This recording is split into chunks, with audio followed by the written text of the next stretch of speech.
Hello students, मेरा नाम है Arvind Sharma. Windows only centre में आपका स्वागत है।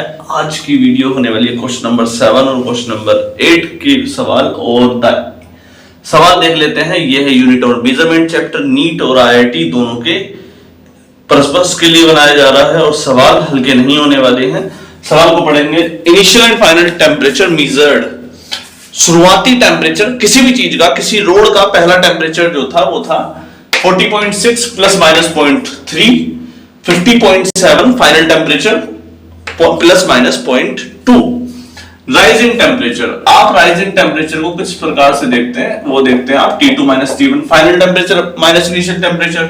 तो फाइनल टेम्परेचर आपने निकाला 50.7 माइनस 40.6, 7 में 6 गए 1, 50 में 40 गए 10, 10.1 10.1 10.1 चारों ऑप्शंस में 10.1 आपका आंसर करेक्ट दिखा रखा है। लेकिन डेल्टा टी का जो डिफरेंस है उसे कैसे निकालोगे, तो आपने उसके लिए फिर से वही कर लिया, delta T upon T equals to delta T2 upon T2 minus delta T1 upon T1, इस प्रकार से बोलते हैं। लेकिन आइडियली ऐसा होना नहीं चाहिए। आइडियल केस कैसा है कि ये माइनस का साइन है, एरर हमेशा जुड़ता है तो प्लस का होगा, एरर हमेशा जुड़ता है। देखो बेटे, इस चीज को मैं दोबारा से दिखाना चाहूंगा। जैसे z equals to a plus B था तो हमने बोला था कि डेल्टा z जो होता है वो delta a plus delta b होता है, ठीक।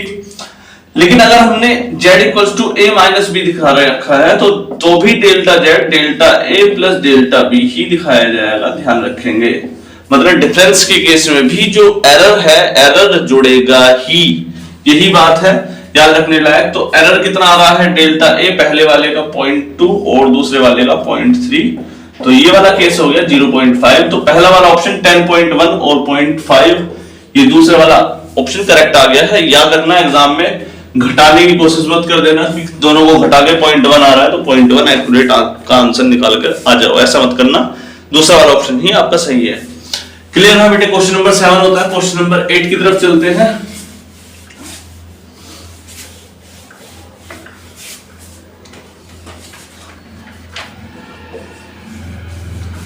Dimensions of C into R, dimensions of C into R, capacitance या कैपेसिटी,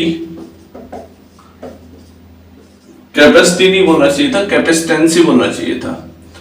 मैं फिलहाल कैपेसिटेंस एंड रेजिस्टेंस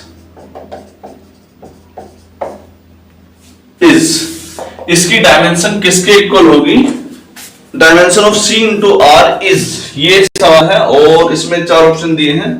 पहली दी है frequency, time period, energy, current, ये 4 ऑप्शन आपके सामने दिए हैं। ध्यान से देखो, C कैपेसिटेंस है, R रेजिस्टेंस है। देखो बेटे, ऐसे केस भी, ये हल्का केस है लेकिन उसके बावजूद भी आपसे तब तक नहीं होगा जब तक आपको फॉर्मूला याद नहीं है।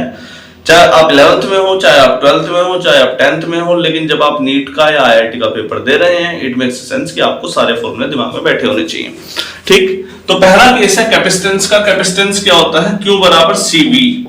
Q आपकी कूलाम चार्ज होता है, Q चार्ज, C कैपेसिटेंस और V वोल्टेज, ठीक। अगर आपको C निकालना है तो C डायरेक्टली आ गया Q upon V, Q upon V, ठीक। एक केस। दूसरा केस जो बनता है वो है रेजिस्टेंस का, V equals to IR। Resistance का फॉर्मूला ये आपने ओम के नियम के हिसाब से, ओम्स लॉ जो आपने पढ़ा होगा, V अपॉन I, ये आपने पढ़ रखा है। दोनों की आप मल्टीप्लाई कर देते हैं, C इंटू R। C की वैल्यू आपने रखी Q upon V into V upon I, V से V कट गया तो क्या आ गया, Q अपॉन I, ठीक। करंट की यूनिट जो आपने 10th 11th 10th और 12th दोनों में पढ़ रखी है, I बराबर dQ अपॉन dt, यानी कि change in coulomb, rate of change of जो चार्ज है उसको बोलते हैं पर यूनिट टाइम, यानी कि चार्ज में डिफरेंस अपॉन समय, उसे आप करंट कहते हैं। इसी वैल्यू को मैं यहां रखता हूं Q अपॉन T। Q से Q कट गया, T ऊपर ले जाएंगे तो T आ गया ऊपर। तो टाइम पीरियड, यानी कि ये जो यूनिट बन रही है वो बन रही है टाइम पीरियड की। और ये बहुत आसान सा केस 1 मिनट में होता हुआ आपके सामने नजर आया। क्लियर था? क्वेश्चन नंबर 8 कंप्लीट होता है। आज के लिए इतना ही। नमस्कार।